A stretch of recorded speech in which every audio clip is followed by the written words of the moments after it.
Hello, everyone, and welcome to another week of political economy. I am very happy to be with you once again for this fourth week. This week, we are going to be discussing fiscal policy.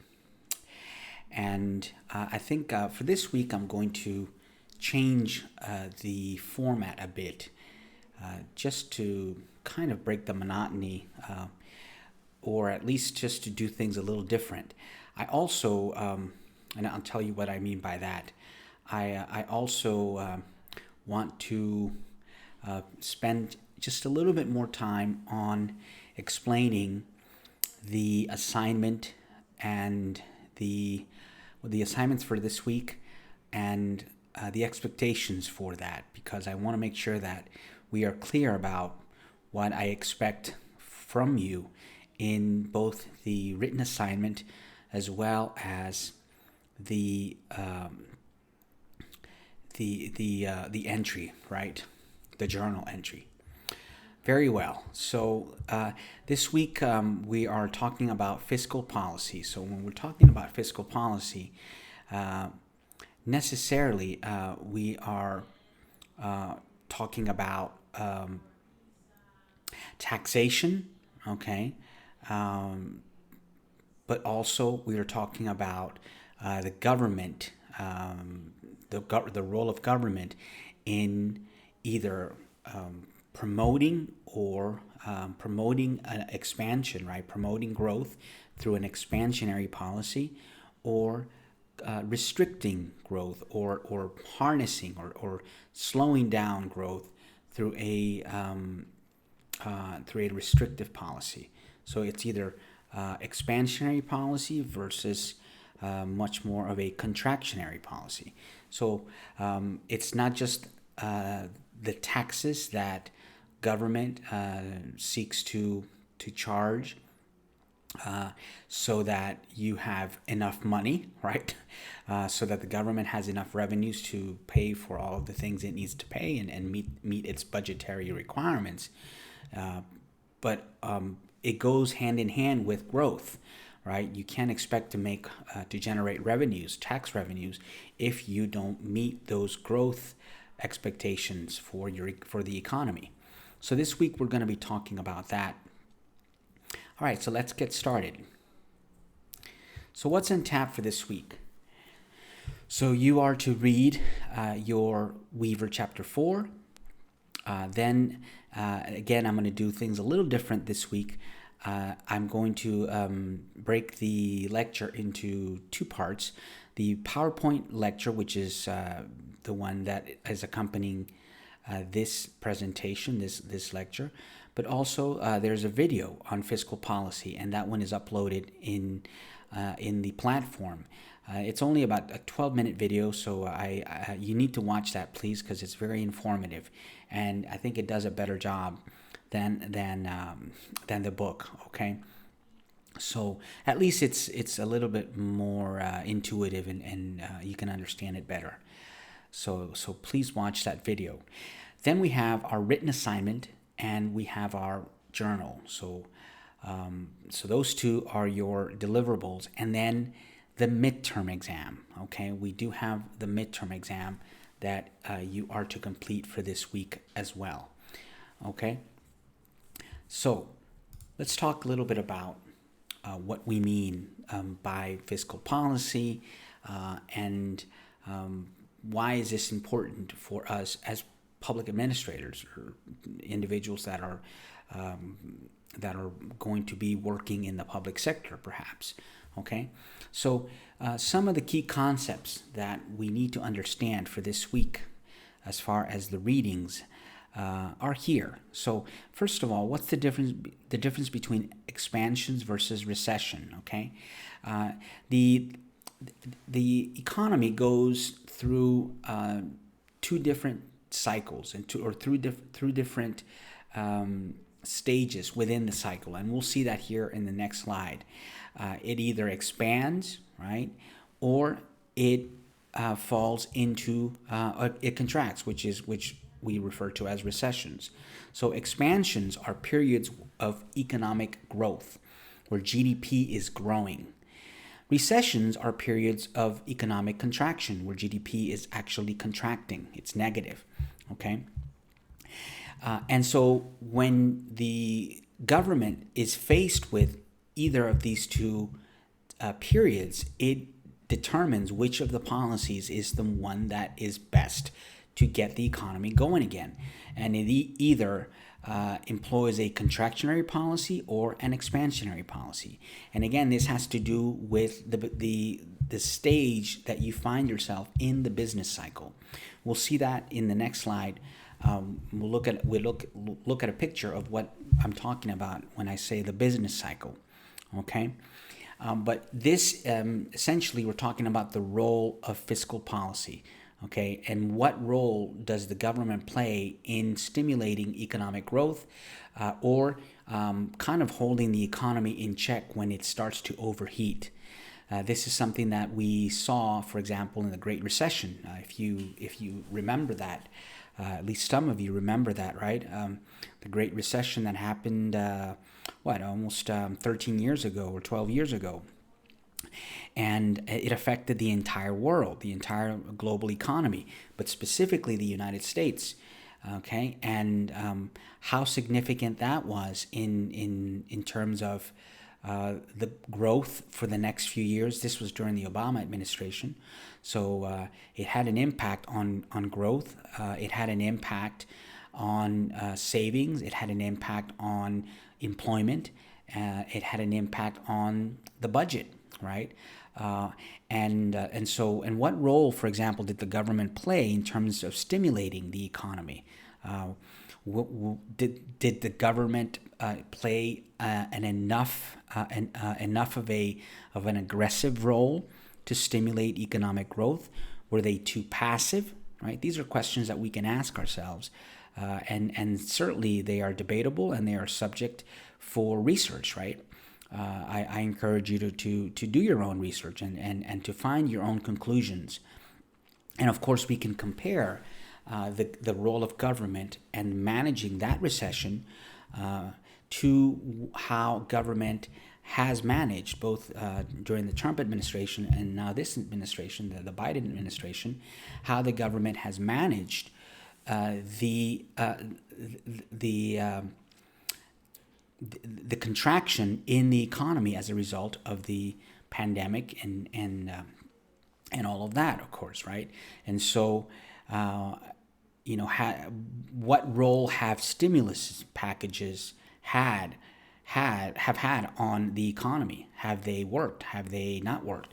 And of course, is there an opportunity cost to these stimulus packages? Meaning, do they produce externalities or negative impacts, right? Of having used this money for this, right? Means because that money is just not readily available there, you have to borrow. You have to borrow from the Federal Reserve, right? And that is going to increase your debt in the long run. So what is the opportunity cost of that? And then what about inflation, right? How does this affect inflation, right? How does more or stimulus packages, money going in and flowing directly into people's pockets, how has that affected inflation at the federal level and also at the state level? So this is what I was referring to, right? This is what I was talking about with the picture of the economic economic cycles, right? And economies go through troughs and they go through peaks, right? And this is the business cycle. And you will see that, as you can see in the picture, in periods of expansion, these are the periods of expansion. This is where you are growing. GDP is growing, positively growing. But at some point, GDP may stop growing and it reaches what we call a peak, okay? It reaches a peak. And once it stops growing, it usually starts contracting. And that's when you enter into recession, right? And these are the recessionary periods where GDP contracts and you start not growing, okay? And depending on how long that lasts, will determine, of course, looking at time, will determine the impact, the full brunt of that recession. At some point, though, you hope that it's not too long, the economy will stop contracting. And it's at that point which we call a trough, which is kind of like hitting rock bottom. And once you see the economy no longer contracting, then you know that you are on the way back to what we call recovery. And then you're back again in an expansionary direction, right? Going up again, and so on and so forth. Now, you know that this is going to happen no matter what. The business cycle is going to take place. It's going to happen, and what you hope is that the expansionary periods are longer than the recessionary periods. That's really what you hope for, okay, in general terms. Now, going back to the idea of liberal economics versus Keynesian economics, and we've talked about this already in the chapter. The liberal economists said that you should leave the economy alone and let the economy and the market do its thing. But can you do that, right? Can you do that? And has our experience shown us that the economy actually can correct itself without any government intervention? And some would argue that it can, and some argue that it can't.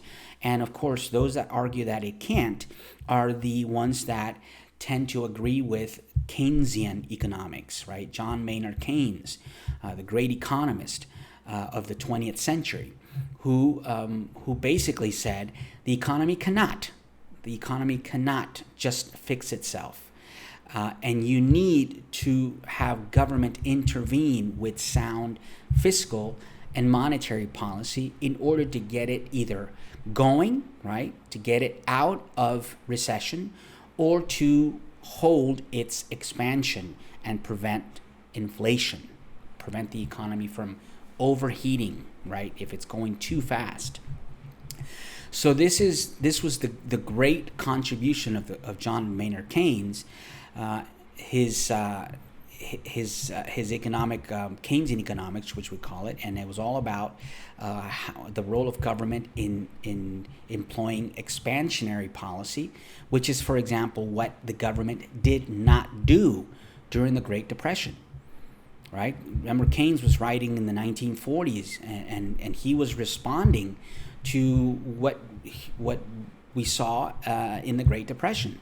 The government simply was not effective enough in getting the economy going.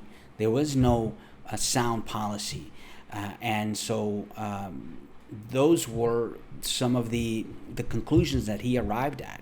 That you need the government to stimulate the economy, either by lowering interest rates, right? You lower interest rates, you make the cost of borrowing lower, so banks can lend more money. It gets people borrowing. It gets people consuming, right? Because you have more money, and the propensity to hold money is lowered because you don't get a return on savings. So people would rather consume the money and borrow than to save.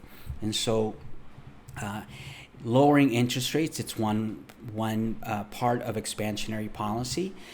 Certainly lowering taxes, right? You lower taxes, it stimulates growth in employment, because you lower the cost of employing people, right? It stimulates people to go to work because taxes are lower, and so they have a greater incentive to work. And businesses, of course, pay less taxes, so that also is an incentive. So lowering taxes, lowering interest rates, perhaps pumping cash into the economy, right? So increasing the money supply. These are all parts of expansionary policy. Now, the contrary would be contractionary policy, right? What would government do, or what should government do in order to make sure that the economy doesn't overheat? Well, it's the opposite. If you have too much growth, then you increase interest rates. And that kind of puts a hold, it's like a brake on the economy. By increasing interest rates, you create the incentive for people to save instead of consume. And also by reducing the money supply. Okay, reducing the money supply will also reduce the propensity to consume. Okay, but of course this can also lead to some problems, because you can have if you put a brake that's too rough on the economy, you can also cause the economy to kind of stagnate, and then you could be in a worse situation.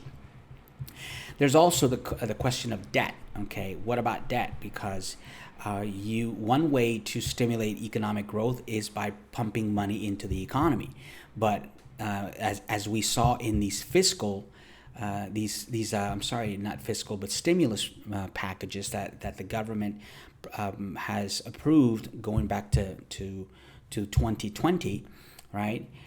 These are intended to stimulate. That's why they're called stimulus packages. They're intended to stimulate economic activity, but they don't come free, right? They are paid by somebody, and that somebody is our future generations, right? Because this money is borrowed. We borrow it from ourselves, from the Federal Reserve, and this has increased our debt. And so, in the short run, we are not affected by it because we're not paying higher taxes on it. But if taxes are not increased, then necessarily the debt will be increased. Because you can't, if you spend more money, if the government spends more money, there's only two ways that you are going to you're going to be able to pay that back. It's either increasing taxes or increasing the debt. They're the only two ways, right? And so if you don't increase taxes, and certainly that's not a politically viable and popular thing to do, then the only way is to increase the debt. And of course, there are implications for that, right? And the long-term debt, long-term sustainability, and long-term credibility of the dollar, right? And so that's something to keep an eye on going forward for the American economy. Okay, so let's talk about your written assignment. Your written assignment for this week, okay, is for the written assignment, you must reference the required readings, okay, citing the author and the page number. So make sure that you do reference the readings, okay. Very important here. Your answers and discussion should be 1 to 2 pages per question, typed and submitted as a Word document. And I'd like to have these as a paper, okay? This is a written assignment. This is not responses to individual questions, okay? So this should be it's almost like a paper. It's not almost. It is a paper. It's a small paper, okay? These are 1 to 2 pages per question, okay? 1 to 2 pages per question, all right? And you have 3 questions, essentially. You have discuss fiscal policy, the role of legislative and executive branches of the government, and the ideological divide that complicates the policy process. So that's the first question. Then, when did the Fed last raise or lower rates? That's the second question, okay? And then the third one, why would they do this? Okay? Why would they do this?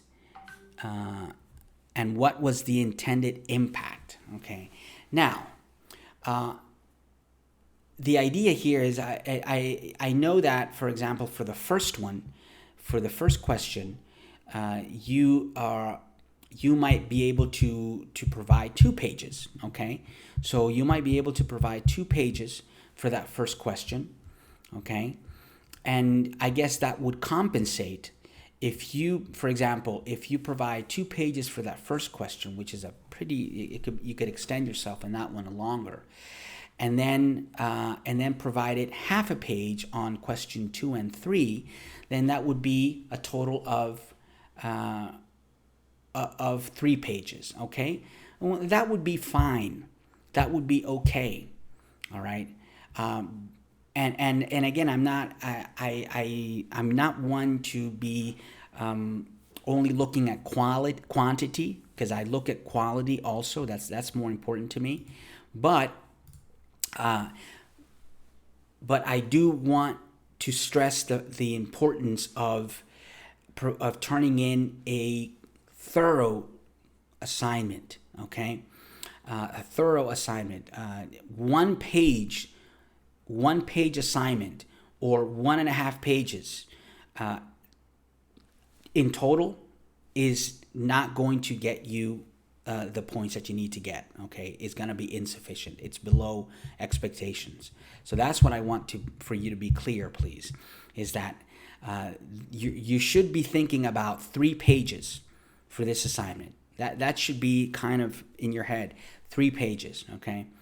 Not 1.5, not 2, but 3 pages. Okay, and then you're going to be in a much better position to answer these questions thoroughly as expected and desired. Okay, and then for the week journal entry, for this one, again here, okay, make sure that you provide an answer that's a thorough answer to this question. Okay, what was most confusing to me in this week's lecture, video, or reading?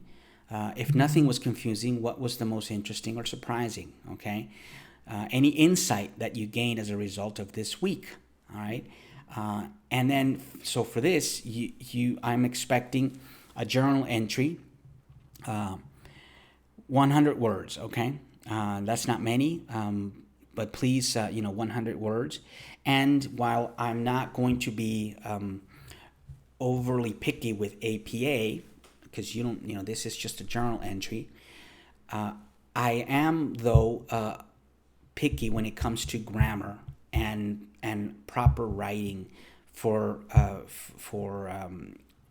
collegiate level. Okay, collegiate level writing. So I do emphasize that, and I do take that into account. So things need to have proper spelling, grammar. Okay, make sure that you know the difference between then and than. Okay, THEN and THAN, or principal and principal. Okay, these are the things these are the types of grammar mistakes that some folks often make, right? And we make, and we cannot. We have to make sure that we are very keen on that, and read through them, read through your work. Don't just turn something in and turn it in with grammatical errors. Also, it's good to read something before you turn it in to see if it makes sense. Okay, if it flows right, and if there are no run-on sentences. Okay, run-on sentences sometimes give us a hard time. So please make sure that you take a minute to read your submission before you turn it in. All right. Okay, and so of course that would be that. Last but not least, let me leave you with a thought. As I always do, I try to incorporate something about our faith, about Christianity, that I feel kind of applies or is in some way related to the topic. And what I found was this very famous verse, and that is Mark 13:35, right? Watch ye therefore, for ye not know when the master of the house cometh. And of course, the idea here, and we know that the concept here is that we don't know when Christ is going to come back, right? but the idea is that we need to be prepared. We need to be prepared. And so if you think about that concept, right, that idea that we need to be prepared because we don't know when the Father is coming, right, when Jesus is coming back, we have to prepare ourselves. We have to keep our house in order, and we have to prepare ourselves for the unknown. And so in thinking about this, think about the concept of recession and expansion, right? We don't know. We don't know when it's going to happen.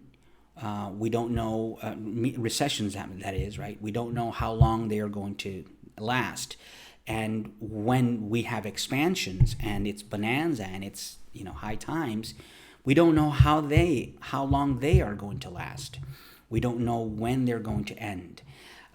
We do know that they are, though, going to end at some point, and you will hit a peak and then a recession. And we do know that the recession is also going to end and hit a trough and then begin a recovery. So you do know that. So think about that then and say, well, what we need to do is we need to be very well prepared for the downturn. And then once the downturn comes, we are not in a bad position, right? And then once we are done with the downturn, the recession, and we are finding ourselves in a recovery, then we also have to be prepared to save, to make the right choices, to make sure that we take full advantage of those expansions so that when the recession comes back, we are better prepared to deal with that, okay? Alrighty. So I hope you enjoyed today's lecture. Thank you very much. As always, I wish you a great week, and God bless you all. Thank you.